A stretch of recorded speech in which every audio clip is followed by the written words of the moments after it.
సుమన్ టీవీలో మీ business promotions కోసం ఈ కింది నెంబర్ను సంప్రదించగలరు.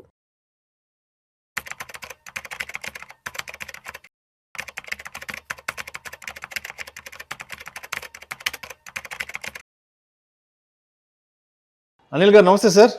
నమస్తే విష్ణు గారు.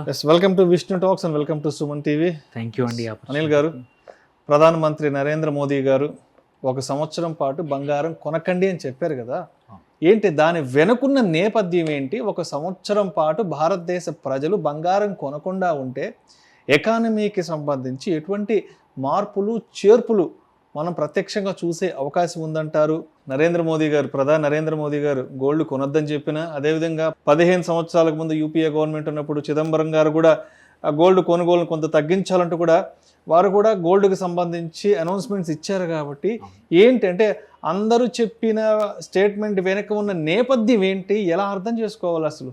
అదేవిధంగా ఈ స్టేట్మెంట్ తర్వాత ఎస్పెషల్లీ ఏ కంపెనీల లిస్టెడ్ స్టాక్స్ పెద్ద ఎత్తున ఫాల్ అయ్యాయి అంటారు. తర్వాత ఆయన పిలుపు తర్వాత భారతదేశంలో ఉండే జ్యువెలరీ అసోసియేషన్స్ ఎలా రెస్పాండ్ అయ్యారు అసలు వాళ్ళ వైపు నుంచి? సో ఒకటి ఇంపార్టెంట్ థింగ్ ఏంటంటే, భారతదేశంలో ఈ కారణం ఇంపార్టెంట్. ఇది మోడీ గారు ర్యాండమ్గా చెప్పలేదు ఈ విషయం.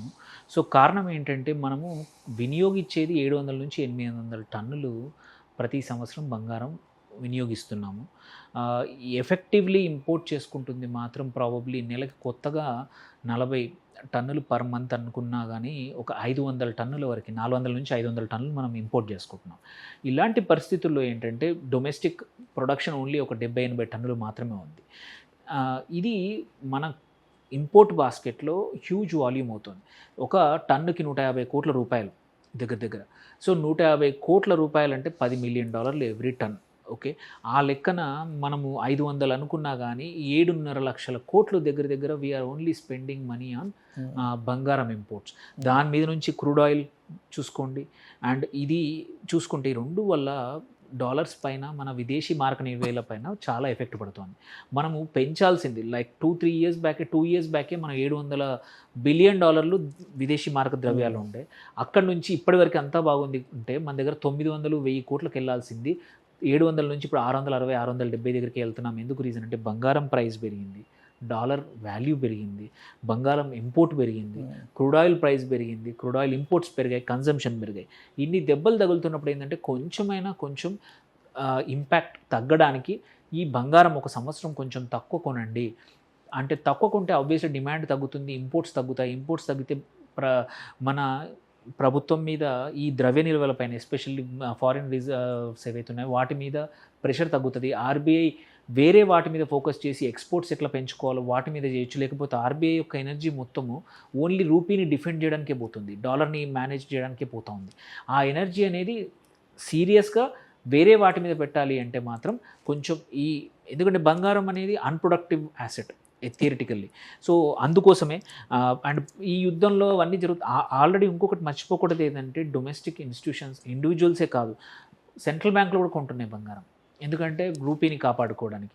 అటు వాళ్ళు కొని, అంటే రిజర్వ్ బ్యాంకు కొని, మనము కొంటే డిమాండ్ ఇంకా పెరుగుతుంది. మనం కొనడం ఆపేస్తే కొంచెం మన డిమాండ్ తగ్గి కొంచెం ప్రెషర్ తగ్గుతుంది, అండ్ ఇన్ఫ్లేషన్ కూడా తగ్గుతుంది. సో ఒక్క బంగారం ఆపడం వల్ల 1 సంవత్సరం మనకి పెద్దగా ఫుడ్ కానీ వేరే విషయాల్లో ఇబ్బంది ఉండకపోవచ్చు.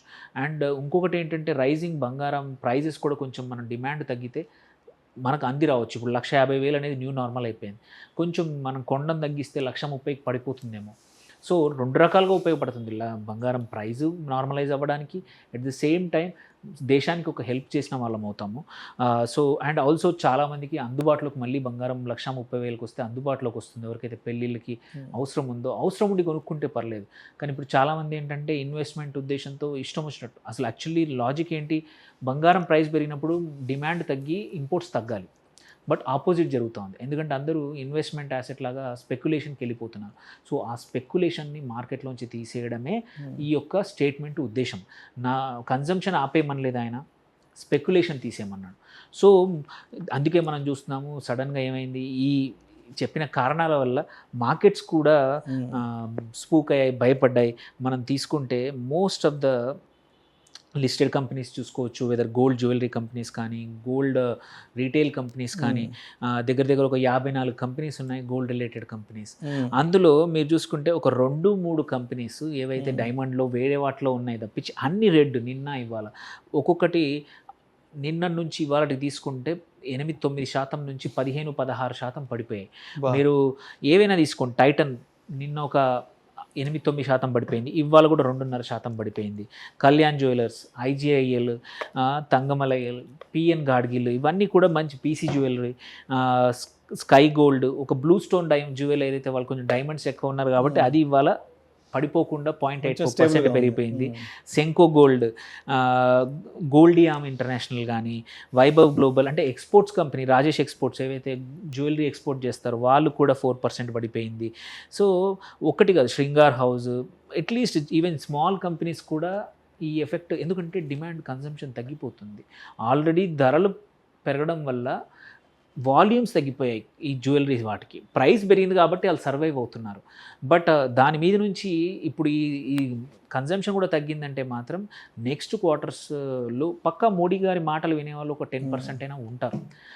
ఎవరైతే స్పెక్యులేషన్ చేసేవాళ్ళు కొంచెం తగ్గిస్తారు. అప్పుడు వీళ్ళందరికీ కూడా రీటైల్ కంపెనీస్ ఏవైతే లిస్టెడ్ ఉన్నాయో వాళ్ళకు పెద్దగా ఇంపాక్ట్ అవుతుంది. లిస్టెడే కాకుండా అన్లిస్టెడ్లో కూడా చిన్న చిన్న వ్యాపారులు ఉన్నారు, బంగారం వ్యాపారులు ఎవరైతే వర్తకులు ఉన్నారో వాళ్ళకు కూడా ఎఫెక్ట్ ఉండే అవకాశం ఉంది. సో ఇది గోల్డ్ ఇండస్ట్రీకి మాత్రం ఇది నిజంగానే ఇంప్లిమెంట్ అయ్యి చాలామంది కొనడం మానేస్తే మాత్రం ఒక పెద్ద కార్మికుల నుంచి, రీటైల్ నుంచి, లిస్టెడ్ స్పేస్లో ఉన్న పెద్ద కంపెనీస్కి కూడా ఇది ఒక పెద్ద ఇబ్బంది. కాకపోతే వినియోగదారులకు మాత్రం గోల్డ్ ప్రైజెస్ ఏమైనా మళ్ళీ తగ్గుతాయనే ఆశ మాత్రం మొదలైంది. మోడీ గారు చెప్పాక మళ్ళీ 1,50,000 నుంచి, కానీ అవ్వలేదు. బంగారం ప్రైస్ పెరిగింది, స్టాక్స్ పడిపోయాయి, బట్ నిన్న కూడా ఒక 2,000-3,000 ప్రైస్ పెరిగింది. ఇవాళ కొంచెం ఫ్లాట్గా ఉంది. అండ్ ఇప్పుడు ఒక కామన్ మ్యాన్కి వస్తున్న మరొక ఆలోచన ఏంటంటే, మోడీ గారు బంగారం కొనొద్దన్నారు కదా, సిల్వర్ కొనొచ్చా అంటూ కూడా మళ్ళీ కొంతమంది ఇలాంటి ప్రశ్నలు తలెత్తుతున్నాయి. కాబట్టి ఏంటి అంటే బంగారం వరకు పక్కన పెట్టేసి సిల్వర్ కొనుక్కోవచ్చా? So it's a very good question actually. Otherwise also silver actually మంచి కొనుక్కోవచ్చు అని రీసెంట్గా మొన్నటి వరకు మనం సిల్వర్ డౌన్ ఎంతవరకు వస్తుందని అన్నాము. బట్ ప్రపంచవ్యాప్తంగా అందరూ అనలిస్టులు కానీ స్పెక్యులేషన్ ఏంటంటే సిల్వర్ మళ్ళీ కొంచెం పెరుగుతుంది.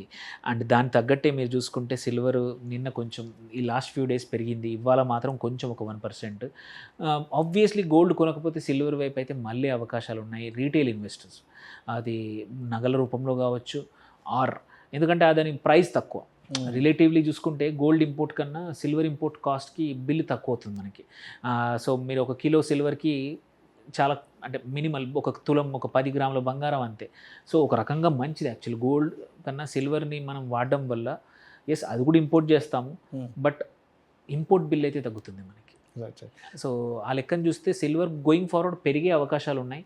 ఎందుకంటే ఈ ఇబ్బందుల వల్ల గోల్డ్ మనకి ఇంకోటి డబుల్ రకాలు గోల్డ్ పెరగడం మన కేసులో ఇంటర్నేషనల్ మార్కెట్లో పెరుగుతుంది, సైమల్టేనియస్లీ మన రూపీ కూడా 95 హిట్ అయింది. సో ఇండియన్ వినియోగదారులకి గోల్డ్ ఎక్కువ రేట్కి మనకి ఇంటర్నేషనల్ మార్కెట్ కన్నా చేయాల్సి వస్తుంది ఎఫెక్టివ్లీ. సో గోయింగ్ ఫార్వర్డ్ ఇది డిమాండ్ తక్కువ చేస్తుంది అనేది మాత్రం అనిపిస్తూ ఉంది. మోడీ గారి తర్వాత ఇంకా తగ్గచ్చు.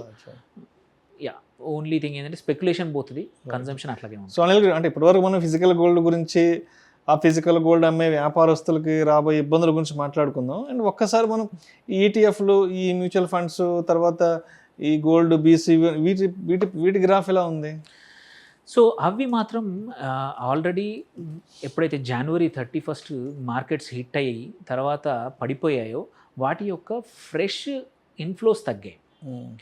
అంతకుముందు ఒక 1 year గోల్డ్ ఈటీఎఫ్లు కానీ, gold mutual funds, fund of funds కానీ చాలా ప్రతి మంత్ అవి they were the number 1 mutual funds for some time, they were the number 1 ETFs for some time.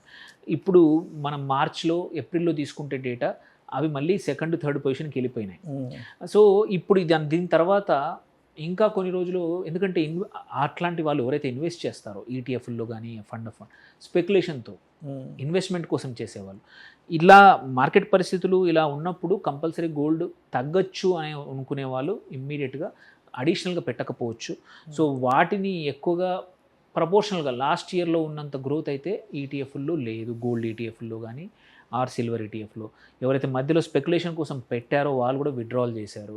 So ఇప్పుడు ఈక్విటీ మార్కెట్స్ వైపే ఎక్కువ మంది చూస్తూ ఉన్నారు. అండ్ ఇప్పుడున్న పరిస్థితుల్లో ప్రాబబ్లీ దట్ ఈస్ బెటర్. ఎందుకంటే ఈ మోడీ గారు ఇచ్చిందనే కాకుండా జనరల్ కూడా బంగారం ప్రైజింగ్ ఒక 6 months వరకు అంత పెద్దగా పెరగకపోవచ్చు. Right sir thank you so much Anil గారు. థ్యాంక్ యూ అండి.